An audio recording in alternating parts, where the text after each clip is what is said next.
سابق صدر اور پاک فوج کے سابق سپہ سالار جنرل ریٹائرڈ پرویز مشرف ان خوش قسمت مسلمانوں میں سے ایک ہیں جنہیں اللہ کے گھر کعبہ شریف کی حفاظت کرنے اور اس کی حرمت پر اپنی جان کی بازی لگانے کی سعادت نصیب ہوئی۔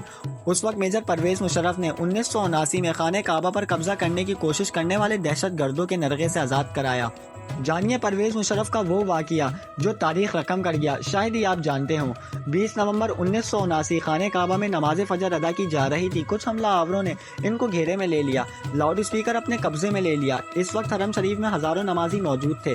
حرم شریف کی ان حملہ آوروں کا سرغنہ 27 سالہ محمد بن عبداللہ القحطانی تھا، جس نے 4 سال تک مکہ یونیورسٹی میں اسلامی قانون کی تعلیم حاصل کر رکھی تھی۔ اس نے لاؤڈ اسپیکر پر اعلان کیا کہ وہ اس صدی کا امام مہدی ہے، میرے ہاتھ پر سب لوگ بیعت کریں۔ محمد بن عبداللہ القحطانی 500 ساتھیوں سمیت خانہ کعبہ پر حملہ آور ہوا تھا اور حرم پاک میں داخل ہونے کے بعد تمام دروازے بند کر دیے۔ ہزاروں نمازیوں کو یرغمال بنا لیا، اسلحے کے زور پر زبردستی لوگوں سے بیعت لینا شروع کر دی۔ سعودی حکومت نے ان حملہ آوروں سے نمٹنے کے لیے اپنی فوج بھیجی جو بری طرح ناکام رہی۔ سعودی فرما روا شاہ خالد نے خانہ کعبہ کی دفاع کے لیے پاکستانی حکومت سے رابطہ کیا اور کہا کہ پاک فوج بیت اللہ کا دفاع کریں۔ جنرل ضیاء کی حکومت تھی۔ ایس ایس جی کے کمانڈوز پر مشتمل ایک خصوصی دستہ ترتیب دیا گیا اور اسے کمانڈ کر رہے تھے میجر پرویز مشرف۔ ان کی قیادت میں ایس ایس جی کے کمانڈرز نے حرم پاک کا کیمروں کی مدد سے جائزہ لیا۔ میجر پرویز مشرف نے دہشت گردوں کی پوزیشن کو مارک کیا اور حکمت عملی بنانا شروع کر دی۔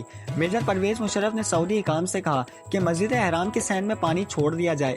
ایک طرف مسجد احرام کی چھت پر کمانڈوز اترنا شروع ہوئے تو دوسری جانب خانہ کعبہ کے صحن میں کھڑے پانی میں میجر پرویز مشرف کے حکم پر کرنٹ چھوڑ دیا گیا۔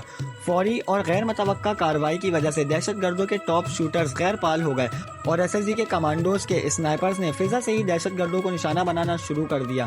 جو ہی ایس ایس جی کے کمانڈوز کی پوزیشن مضبوط ہوئی، صحن میں چھوڑی گئی بجلی بند کر دی گئی اور کمانڈوز بجلی کی تیزی کی طرح دہشت گردوں پر جھپٹے، انہیں قابو کر لیا۔